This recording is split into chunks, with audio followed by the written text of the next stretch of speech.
हाँ जी, कैसे हो सब। So welcome back to our applied operating system की प्लेलिस्ट।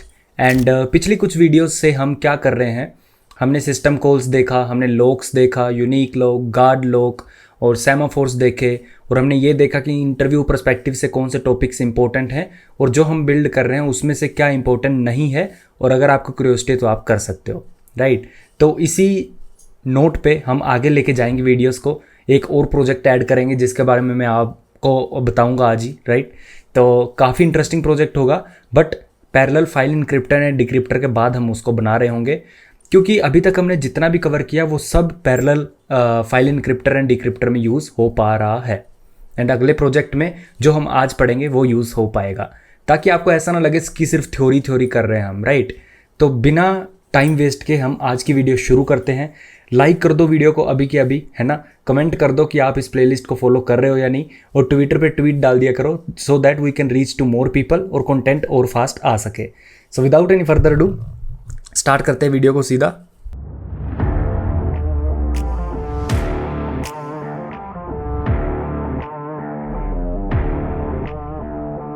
आज का टॉपिक है प्रोसेस स्केड्यूलिंग, राइट।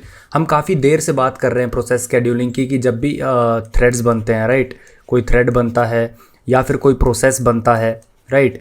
अब प्रोसेस तब बनता है जब कोई प्रोग्राम, या फिर मैं ऐसा बोलूँ अ सेट ऑफ इंस्ट्रक्शंस जो आपने एज अ कोड या फिर कुछ भी एक फाइल को ओपन किया है, वो भी एट द एंड तो है तो एक कोड ही, राइट। और कोड में हर एक लाइन क्या होती है, एक इंस्ट्रक्शन जो बताती है अपने कंप्यूटर को कि क्या करना है, राइट। कि 1+2=3 होता है, तो इसकी कैलकुलेशन भी एक इंस्ट्रक्शन है, राइट। तो जो सेट ऑफ इंस्ट्रक्शन आप एक फाइल में लिखते हो, आपकी कोड फाइल होती है जो मेन मेमोरी में जब चले जाती है और उसको रिसोर्सेज मिल जाते हैं लाइक CPU, मेमोरी, तब उसको हम बोलते हैं प्रोसेस, राइट। ये हमने काफ़ी बार डिस्कस किया है। एंड प्रोसेस को फिर हम जब रन कर रहे होते हैं तो उसको स्केड्यूल होना पड़ता है, so that he can get resources, right. Process को रिसोर्सेज मिल सके लाइक CPU, मेमोरी, सब, राइट। तो उसकी स्केड्यूलिंग की हम बात कर रहे होंगे। इंटरव्यू पर्सपेक्टिव से स्केड्यूलिंग पूछ ली जाती है, ठीक है। मैं आपको बताऊंगा कि कौन से टॉपिक इंटरव्यू पर्सपेक्टिव से इंपॉर्टेंट है और कौन से जस्ट क्यूरियोसिटी के लिए, ताकि आप अपना प्रोजेक्ट बना पाओ और रिज्यूमे में ऐड कर पाओ। तो सबसे पहले प्रोसेस स्केड्यूलिंग मतलब किसी प्रोसेस के लिए रिसोर्सेज एलोकेट करना, उसको CPU देना, उसको मेमोरी देना, ताकि वो चल पाए, कोई प्रोग्राम चल पाए, राइट। अब प्रोसेस दो तरह के होते हैं, ठीक है। एक CPU बाउंड और एक IO बाउंड। अब CPU बाउंड का मतलब क्या है, देखो, कभी भी आप प्रोडक्शन पे भी कोई एप्लीकेशन रन करते हो, आपकी कोई भी सर्विस है, अगर उसको आपने प्रोडक्शन में डिप्लॉय कर दिया डोकर का कंटेनर बना के, ठीक है, एक डब्बा बनाया आपने और उसको प्रोडक्शन में डिप्लॉय कर दिया, तो अब ये जो डब्बा है इसके अंदर कुछ ना कुछ कोड चल रहा होगा, कुछ ना कुछ प्रोग्राम चल रहा होगा, कुछ ना कुछ प्रोसेस चल रहा होगा, राइट। अब वो प्रोसेस की इंस्ट्रक्शन हो सकता है CPU ज़्यादा यूज़ करें, और हो सकता है input output IO bound, input output bound instructions हों। जैसे कि मेरे प्रोसेस में मैं फाइल रीड करता हूँ, राइट। अब फाइल जब रीड कर रहे हैं अपन, ये एक इनपुट आउटपुट ऑपरेशन है, ठीक है। या फिर मैं बोलूँ कि मैं डेटाबेस को एक कॉल कर रहा हूँ टू क्वेरी समथिंग, ठीक है। हम वहाँ पे कुछ क्वेरी कर रहे हैं, let's suppose select star for जो भी क्वेरी है, और वो डेटाबेस से हमें रिस्पॉन्स आ रहा है। तो इस जो ये काम हो रहा है इस पे CPU का उतना ज़्यादा डिपेंडेंसी नहीं होती जितना एक्सटर्नल चीज़ों की होती है। लाइक अगर आप फाइल रीड कर रहे हो तो आपका डिस्क से कोई चीज़ रीड हो रही है, तो आपकी डिस्क स्पीड हो गई, आपके ब्लॉक्स कितने रीड हो रहे हैं वो हो गया, तो इस पे स्पीड डिपेंड करेगी, ना कि आपका कितना CPU फास्ट है उस पर, राइट। तो उसको बोलते हैं हम IO बाउंड टास्क, ठीक है। और CPU बाउंड टास्क वो होते हैं जो इंस्ट्रक्शंस रन होती है CPU के ऊपर। मेजरली हम इसको बोलते हैं अर्थमेटिक इंस्ट्रक्शंस, ठीक है। जब भी हम कोई चीज़ कैलकुलेट करते हैं तो उसमें CPU के साइकिल्स यूज़ होते हैं, ठीक है, CPU के साइकिल यूज़ होते हैं, उसको बोलते हैं हम CPU बाउंड टास्क। तो अब कोई टास्क हो सकता है वो CPU इंटेंसिव हो, कोई टास्क हो सकता है वो IO बाउंड इंटेंसिव हो, राइट। तो ये अलग अलग टाइप है टास्क की। तो अगर मैं बोलूँ कि CPU, अगर आपने हिस्टोरिकली देखा हो तो CPU पहले जैसे 1 GHz, राइट, फिर 2 GHz, और अभी तो 4 और 5 ओवरक्लॉक करके 5 GHz तक भी लोग पहुंच जाते हैं, राइट। तो गीगाहर्ट्ज़, हर्ट्ज़ मतलब अगर आपने फ्रीक्वेंसी पढ़ा हो तो आपको पता होगा हर्ट्ज़ क्या होता है। बट मैं जस्ट आपको मोटा मोटा ये बता रहा हूँ कि CPU जो फास्ट हो रहे हैं ना, बहुत जल्दी जल्दी फास्ट हो रहे हैं, बट जो डिस्क का आप स्पीड बोलोगे रीड राइट ऑपरेशन, अगर मैं बोलूँ आईओप्स इनपुट आउटपुट ऑपरेशन पर सेकंड, इसकी स्पीड उतनी तेज़ी से नहीं बढ़ रही। अगर मैं ये बोलूँ ये स्पीड है, ठीक, या फिर मैं ये बोलूँ कि ये टाइम है एक्स एक्सिस पे, ये स्पीड है, तो सीपीयू की स्पीड बहुत ज़्यादा बढ़ रही है बट डिस्क की उतनी नहीं बढ़ रही। तो अगर मैं ये बोलूँ कि आपका कोई भी टास्क अगर सीपीयू इंटेंसिव है तो इतना लोड नहीं है, बट अगर आईओ इंटेंसिव है तो ज़्यादा लोड है, राइट। तो यहाँ पे अगर मैं देखूँ तो ये क्या है, एक अपनी x axis 0, time T1, time T2, time 3, time T4, time 5। तो ये ब्लॉक्स का मतलब है सीपीयू टास्क चल रहे हैं, और ये जहाँ पे ब्लॉक नहीं है ये मतलब यहाँ पे आईओ टास्क चल रहे हैं, ठीक है। तो अगर आप देखोगे तो दो तरह के टास्क हो सकते हैं। अगर आप सीपीयू बाउंड टास्क देखते हो तो सीपीयू देखो कितनी देर के लिए यूज़ हो रहा है, और आईओ थोड़ी सी देर के लिए यूज़ हो रहा है, फिर सीपीयू बहुत देर के लिए यूज़ हो रहा है, फिर आईओ थोड़ी देर के लिए यूज़ हो रहा है। तो ये सिनारियो है जब आप सीपीयू इंटेंसिव टास्क चला रहे हो, आपका बैक एंड, आपका कहीं पे भी जो सर्विस डिप्लॉयड है, अगर उसमें ज़्यादा कैलकुलेशंस हो रही हैं तो उसका ग्राफ कुछ ऐसा दिखेगा, सीपीयू ज़्यादा टाइम लेगा सीपीयू टास्क और थोड़ा सा आईओ हुआ करेगा, फिर सीपीयू वाला टास्क चलेगा फिर आईओ हुआ करेगा, राइट। या फिर उल्टा कि आपके सीपीयू टास्क बहुत कम है और आईओ वाला ज़्यादा है, देखो सीपीयू वाले छोटे छोटा टाइम ले रहे हैं, छोटा छोटा टाइम, बट आईओ वाला ज़्यादा ले रहे हैं, राइट। तो ये दो तरह के टास्क होते हैं। मैं आपको ये क्यों बता रहा हूँ, राइट, मैं आपको क्यों एक्सप्लेन कर रहा हूँ, ये मैं आपको इसलिए एक्सप्लेन कर रहा हूँ क्योंकि जब भी हम कोई चीज़ स्केड्यूल करते हैं, कोई प्रोसेस स्केड्यूल करना हो, लेट सपोज मेरे पास दो प्रोग्राम है P1 P2, मुझे दोनों में से किसी एक को रिसोर्सेज देने हैं, ठीक है। मैं P2 को पहले एलोकेट कर देता हूँ, फिर P1 को कर देता हूँ बेस्ड ऑन सम एल्गोरिदम जो हम आज देख रहे होंगे। बट इस स्केड्यूलिंग एल्गोरिदम का सबसे बड़ा जो गोल होता है वो होता है keep all the resources busy on an average all the time. इसका मतलब क्या है कि अगर मैं 1-2 सेकंड के टाइम फ्रेम में देखूं, on an average her block पे मेरे को क्या दिखना चाहिए कि आईओ मतलब मेरी डिस्क और मेरा सीपीयू ये सब बिजी हैं, ये काम कर रहे हैं, राइट। आपको बोलते हैं ना कि जॉब में 8 घंटे का आपको पे किया जा रहा है, और अगर आप काम सिर्फ 2 ही घंटे करोगे तो जो 6 घंटे उसका आप एक्स्ट्रा पे करवा रहे हो, right, which is not good. तो जब भी कोई आपका मैनेजर आपके लिए टास्क स्केड्यूल करता है, राइट, तो वो ऐसे स्केड्यूल करता है कि आपका वो टाइम ज़्यादा से ज़्यादा इफेक्टिवली यूज़ हो पाए, राइट। तो हमारा जो मैनेजर है यहाँ पे वो है स्केड्यूलिंग एल्गोरिदम, जो भी स्केड्यूलर है, और जो हम प्रोजेक्ट लाएंगे ना आगे वो होगा हमारा टास्क स्केड्यूलर। बहुत मज़ा आएगा उसको बनाने में, ताकि आप जो भी आज पढ़ोगे वो अप्लाई भी कर पाओ। बट पैरेलल फाइल इनक्रिप्टर पहले ख़त्म करेंगे, ओके। अब ये वाला इम्पोर्टेंट है कि प्रोसेस स्केड्यूलिंग कब चाहिए ही चाहिए, right. There are some scenarios जहाँ पे प्रोसेस शेड्यूलिंग उतनी इंटेलिजेंट ना हो तो चल जाता है, बट ये वो वाले सिनारियो हैं जहाँ पे चाहिए ही चाहिए। इसका मतलब ये है कि व्हेन प्रोसेस एग्जिट्स, मतलब आपका एक प्रोसेस चल रहा है, आपने एक फाइल में कोड लिखा है, ठीक है, कहीं पे आके आप एक डेटाबेस कॉल करने लग जाते हो, राइट, या फिर किसी और इनपुट आउटपुट का वेट करने लग जाते हो, ब्लॉक हो जाता है वो प्रोसेस वहाँ पे, राइट। तो जब भी कोई प्रोसेस या तो एग्जिट हो जाए, मतलब या तो वो चल गया, ठीक है, रनिंग से अनरेडी हो जाए वो, ठीक है, रनिंग स्टेट से प्रोसेस स्टेट हमने देखे थे, प्रोसेस के स्टेट क्या होते हैं, रनिंग, रेडी, टर्मिनेट, एग्जिट, ये सब, राइट। तो या तो उसका स्टेट चेंज हो जाए और वो एग्जिट हो जाए, ठीक है, या फिर वो किसी का वेट करने लग जाए। हमने प्रोड्यूसर कंज्यूमर प्रॉब्लम देखी थी, राइट। प्रोड्यूसर कंज्यूमर, जब प्रोड्यूसर एक क्यू में प्रोड्यूस करते जाता है, लेट सपोज क्यू का साइज़ है 1 2 3 4 5 6 और उसने सारे टास्क प्रोड्यूस कर दिए। अब प्रोड्यूसर क्या करेगा, सेमाफोर जो भी इस पर एम्प्टी स्पेस का सेमाफोर, एक फुल स्पेस का सेमाफोर हमने बनाया था, किसी पे भी वो वेट करेगा, या तो वो सेमाफोर पे वेट कर ले, राइट, कि तब तक वो सेमाफोर उसको अलाउ नहीं करेगा, जब तक सेमाफोर अलाउ नहीं उसको करेगा तब तक वो कुछ नहीं करेगा प्रोसेस, राइट, वो ब्लॉक हो गया। या फिर किसी भी इनपुट आउटपुट ऑपरेशन के लिए ब्लॉक हो जाए, डेटाबेस कॉल कर रहा है या फिर कुछ भी, राइट, फाइल रीड कर रहा है या कुछ भी। तो जब ऐसी चीज़ होती है जो लंबे समय के लिए होने की पॉसिबिलिटी है, वहाँ पे प्रोसेस शेड्यूलिंग चाहिए, फर्स्ट केस। सेकंड केस, और ये चीज़ इंपॉर्टेंट है, ध्यान रखना, ज़्यादा रट्टा मारने की कोशिश मत करना। दूसरी बात, जब नया प्रोसेस आता है, अब चाहे नया प्रोसेस आता है तो आपका स्केड्यूलर को अलर्ट होना पड़ता है कि क्या पता नए वाले प्रोसेस की प्रायोरिटी ज़्यादा हो, राइट। तो हो सकता है कि नए वाला प्रोसेस की प्रायोरिटी ज़्यादा हो, नया वाला प्रोसेस जो भी आपकी स्केड्यूलिंग एल्गोरिदम जो हम आगे देखेंगे उस पर डिपेंड करता है। बट जनरली जब भी नया प्रोसेस आता है तो जो भी आपके प्रोसेस ऑलरेडी क्यू में है उनकी प्रायोरिटी को रीवैल्यूएट किया जाता है, राइट। ये 3 प्रोसेस हैं, चौथा आया तो इनकी प्रायोरिटी को कैलकुलेट किया जाएगा और देखा जाएगा क्या इनका ऑर्डर चेंज करने की ज़रूरत है या नहीं, ऐसा करने की ज़रूरत है क्या, क्या P4 को पहले चलाना चाहिए। तो ये भी है। दूसरा IO interrupt, again IO interrupt या फिर क्लॉक इंटरप्ट। क्लॉक इंटरप्ट अभी हम देखेंगे। तो यहाँ पे आपने लिखा हुआ है generally in the above cases reevaluating the process priority is done और another process might get schedule. जो मैंने अभी आपको बताया कि इन केसेस में हम क्या करते हैं, जो प्रोसेस बचे हुए हैं उनकी प्रायोरिटी को रिकैलकुलेट करते हैं। अब आईओ इंटरप्ट और क्लॉक इंटरप्ट क्या है। IO interrupt generally occurs when an IO operation gets completed. जब आपका प्रोसेस ब्लॉक हुआ था, ये लाइन्स है और यहाँ पे डीबी कॉल थी, जब आपका प्रोसेस ब्लॉक हुआ था यहाँ पे, जब उसका कंप्लीट एग्जीक्यूट हो गया, उसने डीबी से ले लिया डेटा, अब उस प्रोसेस को जगाना पड़ेगा ना कि भाई जो तूने डेटा रिक्वेस्ट करा था वो आ चुका है, राइट।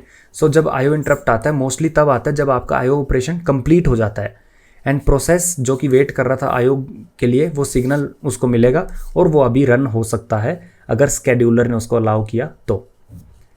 दूसरे बात, क्लॉक इंटरप्ट क्या किसको बोलते हैं, जो हमने ऊपर ये दोनों लिखे हैं। Clock interrupt means process has run for enough time, ठीक है। इसको अभी यहाँ पे हम देखेंगे जो कि इंटरव्यू परस्पेक्टिव से बहुत ही ज़्यादा इंपॉर्टेंट है। बट अगेन क्लॉक इंटरप्ट का मतलब ये है कि जब भी प्रोसेस का टाइम हो जाता है, जितना उसको टाइम दिया था उतना उसने चल लिया, उतना उसने सीपीयू कंज्यूम कर लिया जितने टाइम तक करना था, अब हम एक क्लॉक इंटरप्ट भेज सकते हैं। अगर आपका प्रोसेस पेरेंट से चाइल्ड बना है तो हम यहाँ से क्लॉक इंटरप्ट भेज सकते हैं। तो ये सब हमने देखा हुआ है, राइट। तो जैसे सिगिंट हो गया, है ना, और भी हमने सिग्नल देखे थे, तो आप सिग्नल भेज सकते हो। तो स्केड्यूलिंग एल्गोरिदम्स ये अब इम्पोर्टेंट है, दो तरह की होती हैं, ठीक है। जब भी क्लॉक इंटरप्ट आता है, ठीक है, तो अब स्केड्यूलर को डिसाइड करना है कि उसको नेक्स्ट कौन सा प्रोसेस स्केड्यूल करना है। लेट्स सपोज उसने डिसाइड कर लिया। अब दूसरी बात आती है कि उसको कौन सी स्केड्यूलिंग करनी है, प्री एम्प्टिव और नॉन प्री एम्प्टिव। ये बहुत इंपॉर्टेंट है इंटरव्यू के पर्सपेक्टिव से, दोबारा बोल रहा हूँ। नॉन प्री एम्प्टिव का मतलब ये है कि स्केड्यूलिंग एल्गोरिदम मेरी एक प्रोसेस पिक करेगी और वो तब तक चलने देगी जब तक प्रोसेस या तो ब्लॉक नहीं हो जाता किसी सेमाफोर या इनपुट आउटपुट में, या फिर वो अपने आप पूरा कंप्लीट होके उसके बाद वॉलंटरीली सीपीयू नहीं छोड़ देता।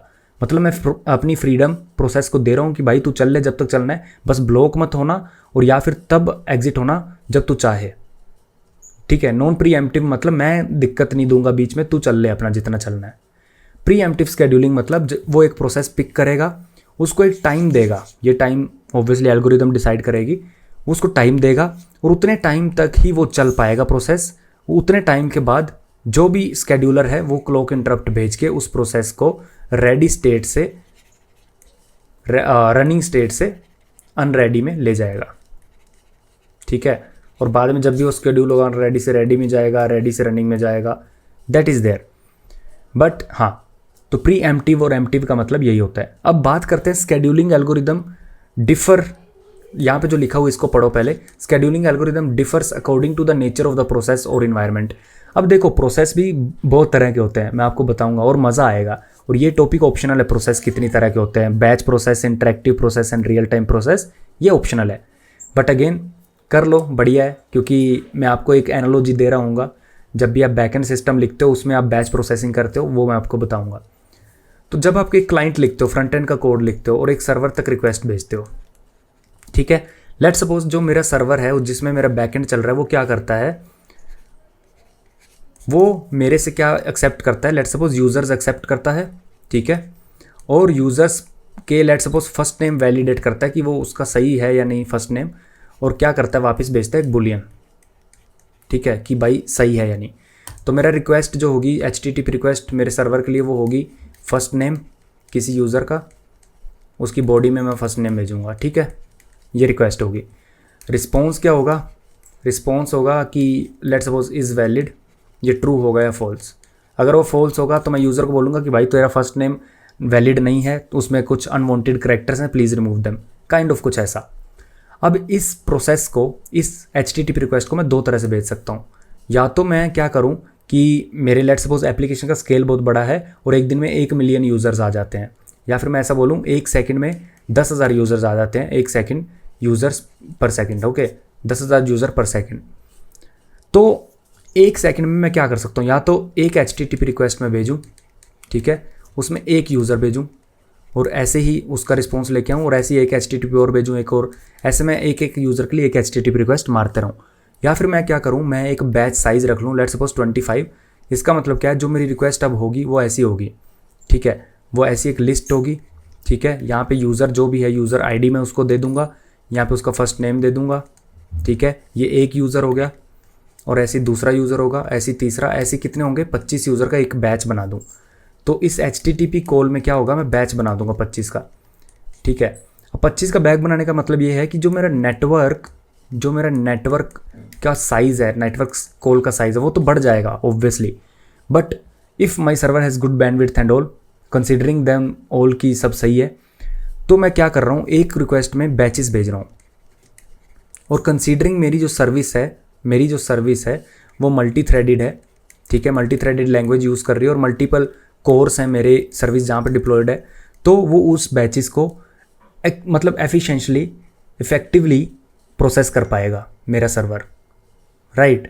तो इसको बोलते हैं बैच प्रोसेस, जिसमें हम प्रोसेस का बैच बनाते हैं। तो यहाँ पे मैंने आपको एनालॉजी समझाई, HTTP के अंदर जो आप रिक्वेस्ट भेजते हो उस रिक्वेस्ट को बैचिंग करके भेज सकते हो, वैसे ही प्रोसेस होते हैं, एक प्रोसेस का बैच बनाते हैं हम, ठीक है।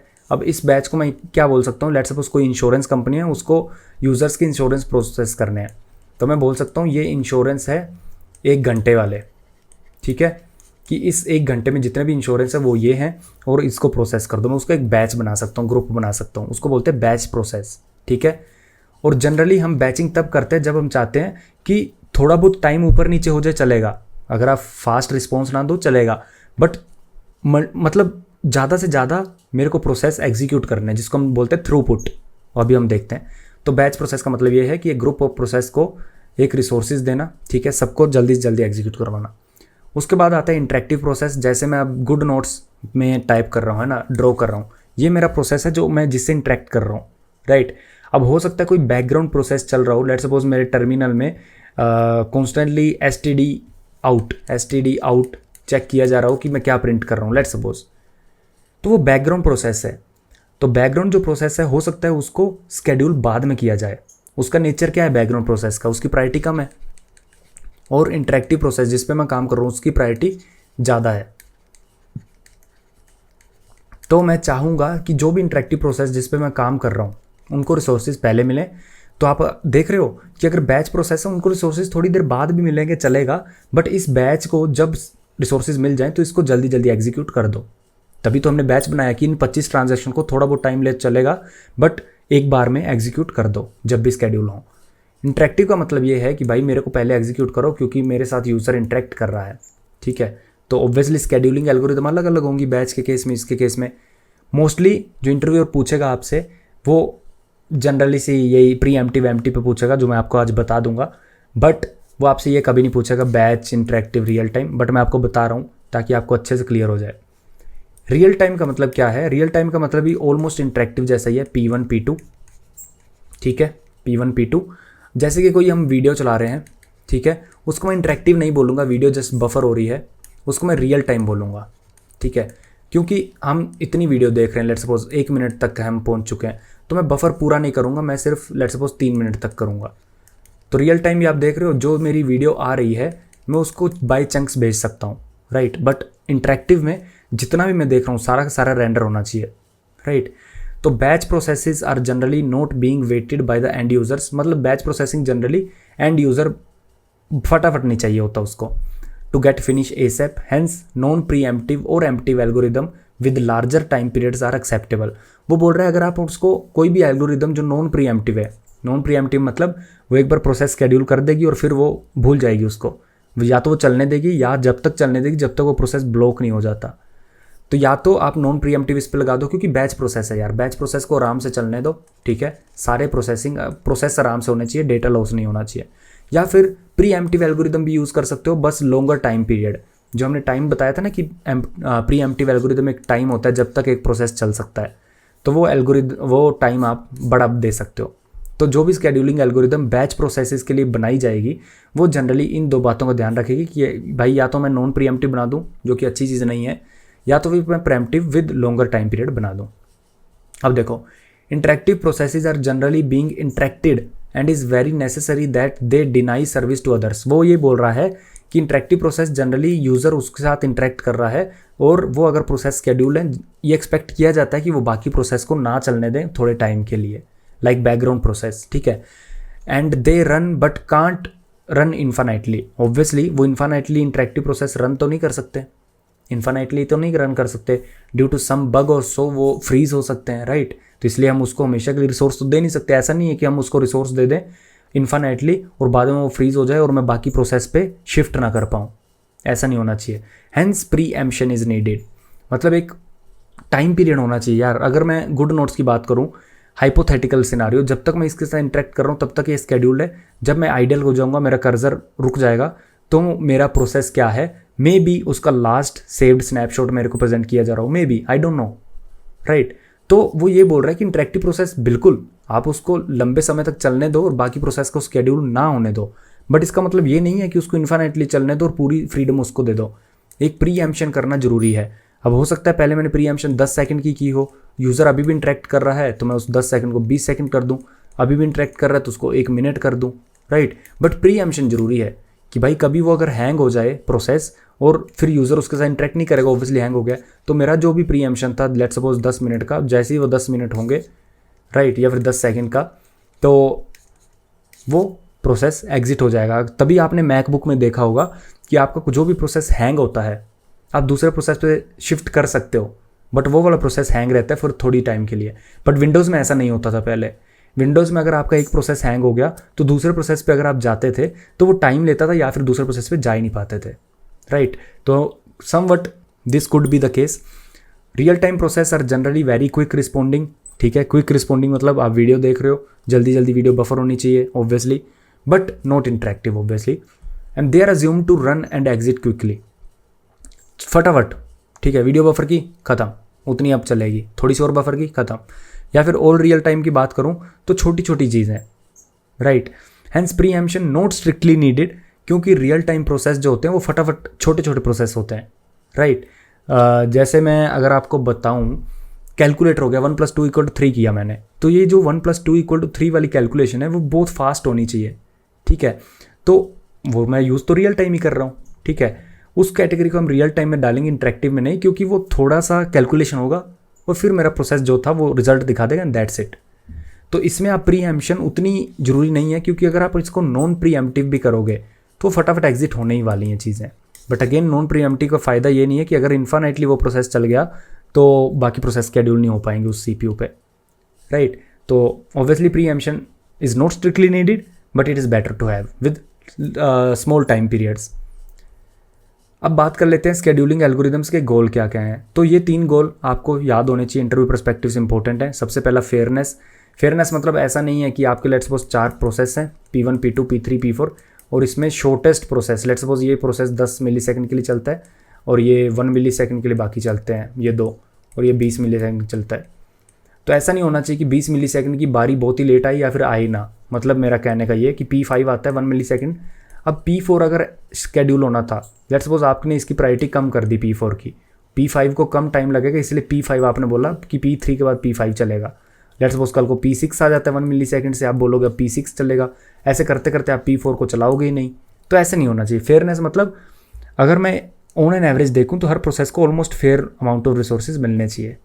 एवरेज का मतलब ये होता है कि आप ऐसा नहीं बोलोगे कि 1 मिलीसेकंड 1 नैनो सेकंड में मैं देखूंगा, नहीं, आप over a period of 10 second देखोगे कि इस 10 सेकंड में ऑलमोस्ट 10 प्रोसेस अगर चले या 5 प्रोसेस चले तो कितना कितना टाइम चले हैं, तो ऑलमोस्ट सेम टाइम आना चाहिए, फेयरनेस आनी चाहिए, रिसोर्सेज मिलना चाहिए उनको, ठीक है।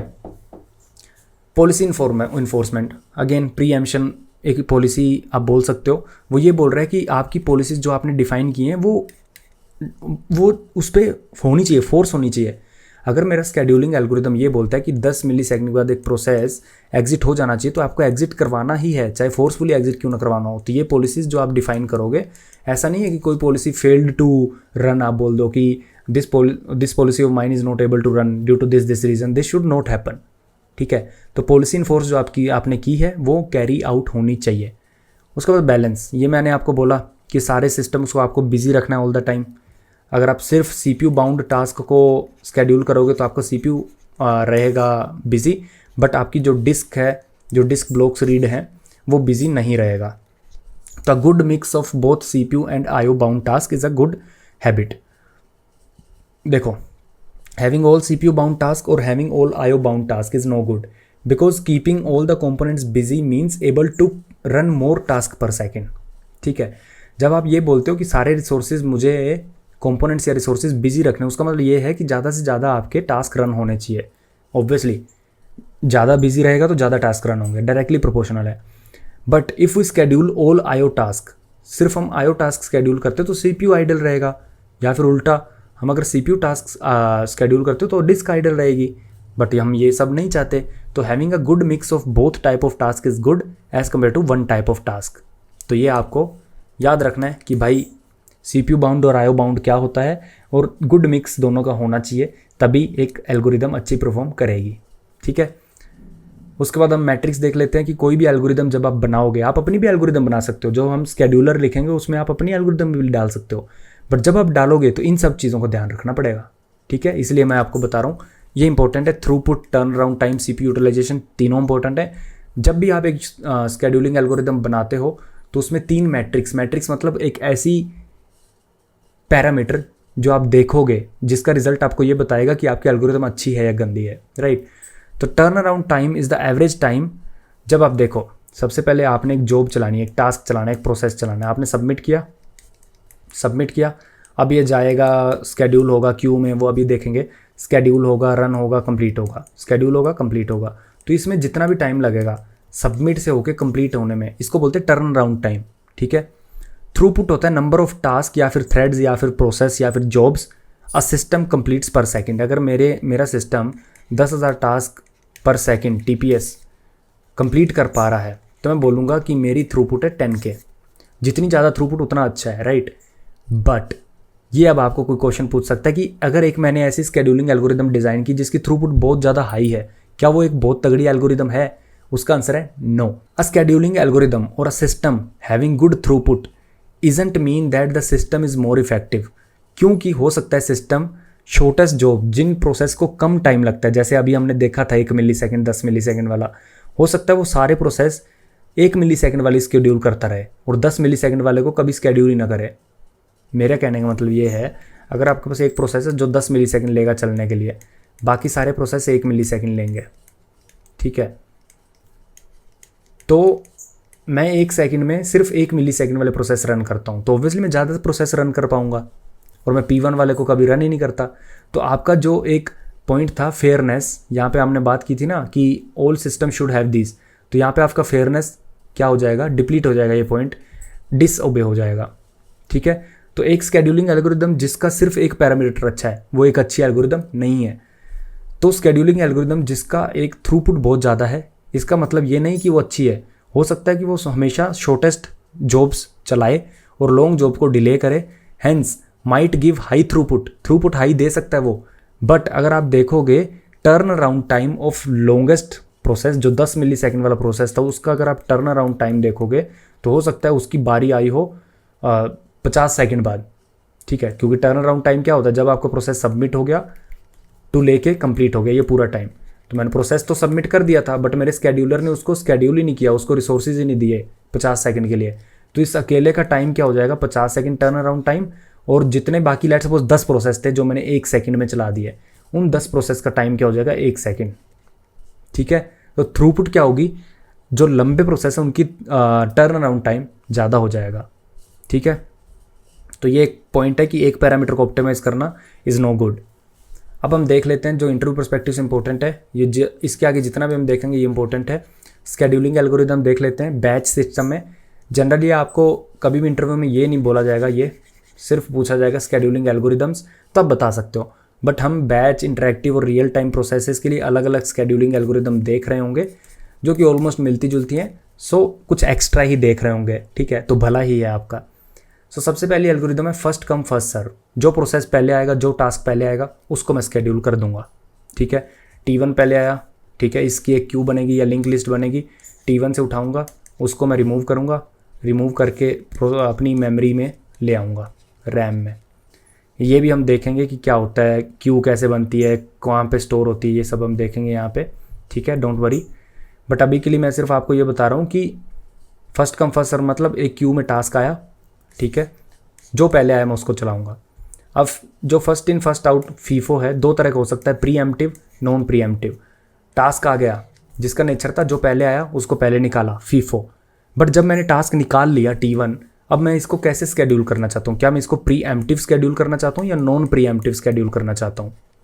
नॉन प्री एम्प्टिव मतलब आपने टास्क निकाला फर्स्ट इन फर्स्ट आउट से और फिर उसको नॉन प्री एम्प्टिव से करा, तो मैंने टास्क को बोल दिया कि भाई जब तक तू ब्लॉक नहीं होता या फिर जब तक तू कंप्लीट नहीं होता चलते रहे।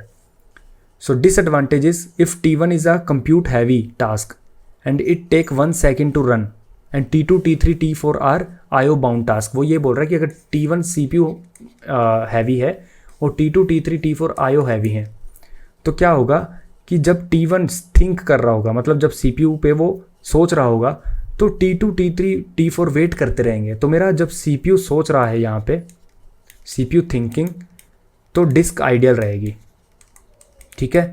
और अगर ये मेरा टास्क बहुत ज़्यादा टाइम लेता है, लेट्स सपोज 10 सेकंड लेता है, तो 10 सेकंड तक CPU तो यूज़ होगा, विच इज़ गुड, बट मेरी डिस्क 10 सेकंड के लिए आइडल रहेगी, विच इज़ नॉट गुड।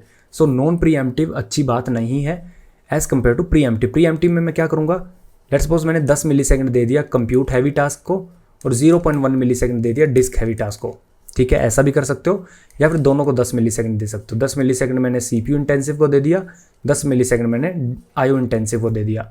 अब क्या होगा, 10 मिली सेकंड के लिए CPU सोच रहा होगा, उसके जैसे 10 मिली सेकंड पूरे होंगे T2 IO वाला आ जाएगा, उसके जैसे 10 मिली सेकंड पूरे होंगे T1 CPU वाला आ जाएगा, फिर IO आ जाएगा, फिर CPU, फिर IO, फिर CPU। जब मैं ऐसे 10-10 मिली सेकंड के इंटरवल में एक सेकंड देखूंगा कि एक सेकंड में कितने टास्क चले हैं, ठीक है, या फिर मैं यूजेज देखूंगा CPU और डिस्क की एक सेकंड में, तो मेरे को दिखेगा कि ऑन एन एवरेज पूरे एक सेकंड में almost CPU and disk used रहे हैं, यूटिलाइज हुए हैं। ये फ़ायदा है प्री एम्प्टिव का कि कोई बंदा को मैंने काम दिया, वो आराम करने ही जा रहा था, मैंने उसको जगा दिया, उसने दोबारा थोड़ा सा काम किया, फिर सोने जा रहा था, मैंने दोबारा जगा दिया। अब वो काम तो बार बार कर रहा है ना, but so this is called pre emptive scheduling, ठीक है। और this is called mix of CPU IO bound task. अब ये आप स्केड्यूलर के ऊपर है कि कैसे वो इनको स्केड्यूल करता है, बट प्री एम्प्टिव का फ़ायदा ये है कि एक टास्क को ज़्यादा देर तक ना चलने देना। और उसका रीज़न क्या है वो आपको समझ आ ही गया है कि भाई CPU तो मेरा यूज़ हो रहा है, बट क्या पता कि अगर बाकी मेरी डिस्क आइडियल हो जाए, विच इज़ नो गुड। तो ये तो फर्स्ट एल्गोरिदम थी। सेकंड एल्गोरिदम है शॉर्टेस्ट जॉब फर्स्ट।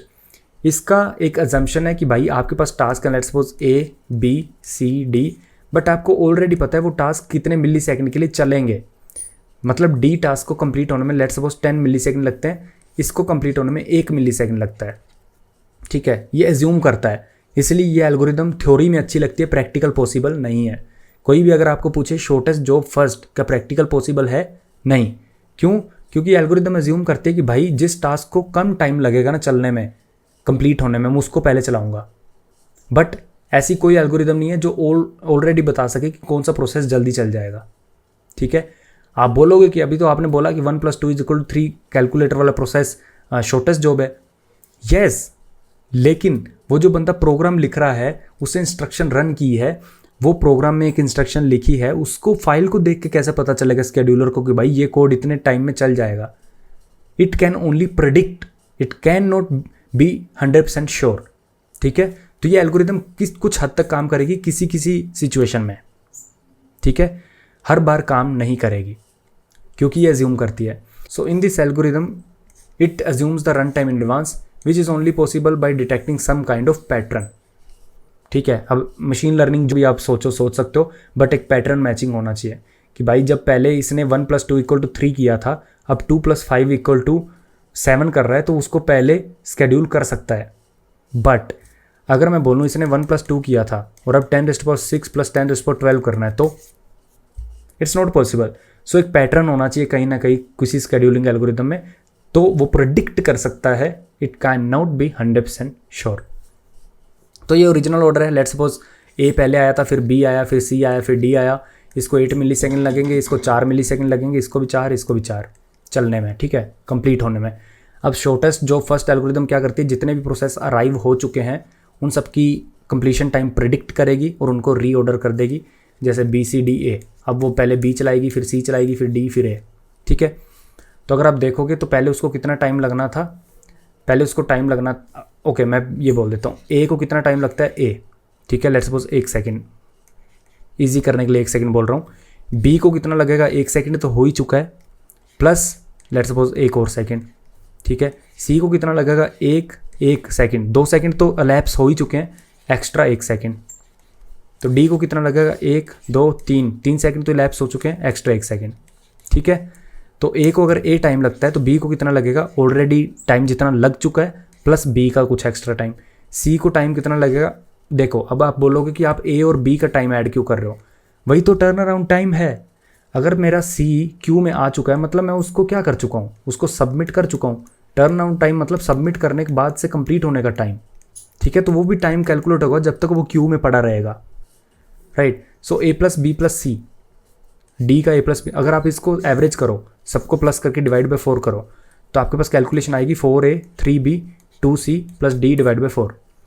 अब ये जो एवरेज टाइम है कम से कम कब होगा, जब ए की वैल्यू कम से कम होगी, ए की वैल्यू कम से कम होगी, ठीक है। तो शॉर्टेस्ट जॉब फर्स्ट यही बोलता है कि सबसे पहले जो टाइम मैं स्केड्यूल करूँगा वो सबसे पहले शॉर्टेस्ट होगा, फिर उससे थोड़ा सा बड़ा होगा, फिर उससे थोड़ा सा बड़ा, फिर उससे थोड़ा सा बड़ा, ठीक है। जैसे छोटा छोटा छोटा बड़ा, ठीक है।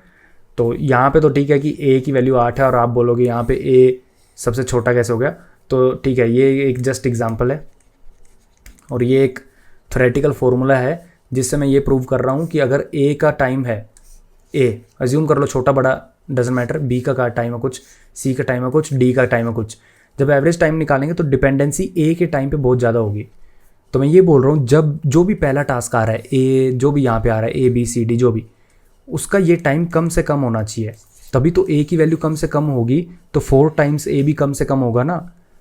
तो ए का टाइम सबसे कम होना चाहिए, बी का टाइम थोड़ा सा ज़्यादा हो सकता है, सी का थोड़ा सा, डी का सबसे ज़्यादा, ठीक है।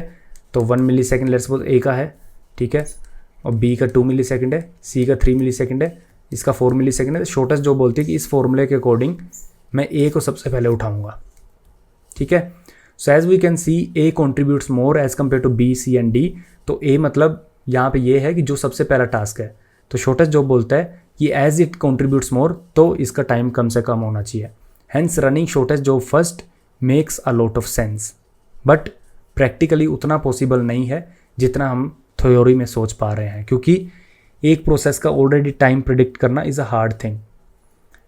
उसके बाद है शॉर्टेस्ट रिमेनिंग टाइम, जो हमने अभी डिस्कस किया है ये नॉन प्रीएम्प्टिव था, ऑब्वियसली नॉन प्रीएम्प्टिव था, राइट, लिखा हुआ है यहाँ पे। अब इसका प्रीएम्प्टिव वर्जन जो है, नॉन प्रीएम्प्टिव मतलब बी पिक कर लिया तो उसके बाद पूरा रन होगा जब तक वो ब्लॉक नहीं हो जाता या फिर कंप्लीट नहीं हो जाता।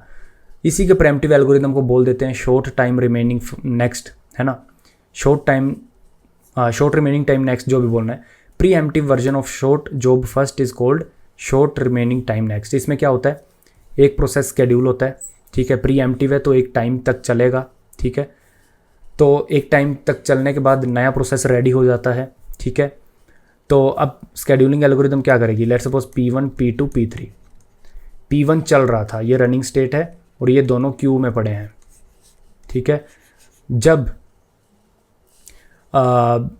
ये हो जाएगा मेरा P1 का टाइम, देखो क्योंकि ये एल्गोरिदम खुद क्या है, शॉर्टेस्ट, देखो शॉर्टेस्ट रिमेनिंग टाइम नेक्स्ट खुद किसका वर्जन है, शॉर्टेस्ट जॉब फर्स्ट। तो ऑब्वियसली ये भी तो अज्यूम करेगा ना, जो शॉर्टेस्ट जॉब फर्स्ट अज्यूम कर रहा था कि किस प्रोसेस को कितना टाइम लगेगा चलने में, वो ऑलरेडी उसको प्रेडिक्ट कर पा रहा था, तो इसको पता है कौन सा प्रोसेस कितने टाइम तक चलेगा। तो let's suppose P1 P2 P3, ठीक है, इसको 10 मिली सेकेंड के लिए चलना था, इसको 20 मिली P1 P2 P3, ठीक है। P2 को कंप्लीट होने के लिए लेट्स सपोज 10 मिली सेकेंड बचे हैं, P3 को कंप्लीट होने के लिए लेट्स सपोज 5 मिली सेकेंड बचे हैं। P1 कितने टाइम से चल रहा है, लेट्स सपोज x टाइम के लिए चल रहा है, और कितने टाइम के लिए इसको चलना बाकी है ताकि ये कंप्लीट हो जाए, लेट्स सपोज 20 मिली सेकेंड, ठीक है। अब इसका प्रीएम्प्शन टाइम लेट्स सपोज कितना था, 5 मिली सेकेंड, कि भाई ये 5 मिली सेकेंड के लिए चल सकता है, तो 20 मिली सेकेंड इसका टाइम है कंप्लीट होने का, 5 मिली सेकेंड चलेगा और कितने मिली सेकेंड चलना बाकी है, 15 मिली सेकेंड, तभी तो वो कंप्लीट होगा। बट क्योंकि ये प्री एम्प्टिव एल्गोरिदम है और जब प्रोसेस का जो प्री एम्प्टिव टाइम हमने दिया था वो कंप्लीट हो जाता है तो अब ये किसी नए प्रोसेस को स्केड्यूल करेगा। अब वो देखेगा P1 को कितना टाइम बचा है, 15 मिली सेकेंड, P2 कितना टाइम लेगा, 10 मिली सेकेंड, P3 कितना लेगा, 5 मिली सेकेंड। तो अब ये P3 को पिक करेगा, next shortest remaining time process को पिक करेगा आफ्टर करंट रनिंग प्रोसेस का प्री एम्पशन टाइम कंप्लीट हो जाएगा तब। ठीक है, तो यही है कि it compares the time of current running process को कितना और टाइम लगेगा कंप्लीट होने के लिए with the time remaining for the new processes, जो भी क्यू में नए प्रोसेस हैं उसके साथ। अगर नए प्रोसेस का टाइम कम है, जो भी नए प्रोसेस का टाइम कम बचा है to complete as compare to current time after preemption time completion, then it schedule the new process. Disadvantage आप खुद सोचो इसकी क्या होगी, क्या होगी डिसएडवांटेज इसकी, खुद सोचो, वीडियो पॉज करो, सोचो। सोच लिया तो बता देता हूँ, वीडियो पॉज कर लो, सोच लो, फिर सुन लेना आंसर, राइट। डिसएडवांटेज ये है कि अगर P1, P2, P3, P4 है और इसमें एक बड़ा प्रोसेस आ गया जो 100 मिली सेकेंड के लिए चलता है, तो शॉर्टेस्ट, चाहे वो शॉर्टेस्ट जॉब फर्स्ट हो, चाहे वो शॉर्टेस्ट टाइम रिमेनिंग हो, है ना, दोनों में ही P4 बहुत ज़्यादा सफ़र करने वाला है। शॉर्टेस्ट जॉब फर्स्ट में क्या होगा कि P1 आया, P2 आया, P3 आया, P4 आया। जब P5 आएगा, अगर P5 का टाइम 100 मिली सेकेंड से कम है तो P4 अगेन पीछे चला जाएगा, P5 आगे आ जाएगा, क्योंकि P5 let's suppose P5 10 milli second में चलता है, P4 को कितने 100 मिली सेकेंड चाहिए, तो शॉर्टेस्ट जॉब फर्स्ट के अकॉर्डिंग क्या होना चाहिए, P1, P2, P3, P5 and P4। ठीक है, P4 हमेशा पीछे जाता रहेगा, तो जो लॉन्ग प्रोसेस है उसकी कभी बारी ही नहीं आएगी। दोनों केसेस में ऐसा होगा, सोच के देख लेना। उसके बाद आता है स्केड्यूलिंग एक्चुअली होती कैसे है। जब हम अपना प्रोसेस स्केड्यूलर बनाएंगे तो हम ऐसे बना रहे होंगे। तो 3 लेवल स्केड्यूलिंग होती है। सबसे पहले एक जॉब आती है, एक प्रोसेस आता है जिसको हमें स्केड्यूल करना है। उसकी एक क्यू मेंटेन होती है अपनी खुद की डिस्क में। मेरा ये कंप्यूटर है, इसके अंदर जो डिस्क है वहाँ पे एक डेटा स्ट्रक्चर मेंटेन होगा जिसमें मेरा प्रोग्राम आके क्या होगा, क्यू में ऐड हो जाएगा। ये हमने अपने पैरेलल फाइल इंक्रिप्टर डिक्रिप्टर में भी एक टास्क क्यू बनाई थी जिसमें हम टास्क ऐड कर रहे थे और वो क्यू हमारे लोकल सिस्टम की ही मेमोरी यूज़ कर रही थी, राइट। तो ये जो आपका डेटा स्ट्रक्चर है ये लोकली आपकी डिस्क पे स्टोर है। यहाँ पे आपका टास्क आएंगे। फिर एक फर्स्ट स्केड्यूलर जो आता है, फर्स्ट लेवल, वो आता है एडमिशन स्केड्यूलर, जो टास्क को उठाता है, मेमोरी जो मेन मेमोरी जो रैम होती है उसको रैम एलोकेट करता है। ये है एडमिशन स्केड्यूलर। अगर रैम में मेरे जितने भी टास्क आने थे, लेट्स सपोज 3 टास्क आप आने थे, तो मेरा डिग्री ऑफ प्रोग्रामिंग 3 है लेट्स सपोज, तो चौथा टास्क जब आएगा तो मेमोरी स्केड्यूलर बोलेगा not enough space, put this into disk again. ठीक है, तो मेन मेमोरी से जो मेमोरी स्केड्यूलर है वो अगेन डिस्क में स्वैप आउट कर देगा और जब एक टास्क की मेरे पास जगह आ जाएगी तो वो उसको स्वैप इन कर लेगा। ठीक है, तो अगर आपने कभी लिनक्स इंस्टॉल किया हो अपने विंडोज़ के साथ तो आप वहाँ पे एक रैम देते हो और एक स्वैप मेमोरी देते हो। तो वो एक डिस्क की एक ऐसी मेमोरी है जहाँ पे मैं एक स्पेसिफिक चीज़ें स्टोर कर सकता हूँ ओएस की तरफ से। ठीक है, तो यहाँ पे स्वैप इन स्वैप आउट हो सकता है जो कि मेमोरी स्केड्यूलर करता है। और मेमोरी स्केड्यूलर में जो भी टास्क मेरे प्रोसेस पड़े हैं उसको सीपीयू देता है, सीपीयू स्केड्यूलर। अब आप बोलोगे ये 3 तरह के 3 लेवल ऑफ स्केड्यूलिंग है, इसकी एल्गोरिदम्स तो अलग अलग होती होंगी। नहीं, सब में कॉन्सेप्ट सेम ही होते हैं, बस आप ये सोचो कि इन्वायरमेंट चेंज हो जाता है, राइट। अब जब एडमिशन स्केड्यूलर है, इसके लिए बैच प्रोसेस जो है, बैच प्रोसेस है, उसको स्केड्यूल करने की एल्गोरिदम अलग होगी। मेन मेमोरी में अलग होगी, मेन मेमोरी में अलग होगी, सीपीयू वाले में अलग होगी, क्योंकि इसमें 4 सीपीयू हैं, 2 सीपीयू हैं, क्या है, राइट। एल्गोरिदम अलग अलग हो सकती हैं, ठीक है, बट ऐसा नहीं कि जो एडमिशन स्केड्यूलर की एल्गोरिदम है वो सिर्फ इसी की होगी, मेमोरी वाली सिर्फ इसी की होगी। नहीं, बेसिक सबके सेम होंगे। अगर मैं फीफो बोलता हूँ, फर्स्ट इन फर्स्ट आउट, वो किसी पे भी आप अप्लाई कर सकते हो, इस पे भी, इस पे भी, इस पे भी। तो टास्क स्केड्यूलर जब हम बना रहे होंगे तो वो ये मत समझना कि मैं सीपीयू स्केड्यूलर बना रहा हूँ, मैं मेमोरी स्केड्यूलर बना रहा हूँ, whatever. We just have to make a algorithm at user level which can interact with our OS to schedule something. तो फर्स्ट लेवल ऑफ स्केड्यूलिंग क्या है कि job arrives and stored in the job queue, और job queue भी आपकी disk में store होती है लोकली।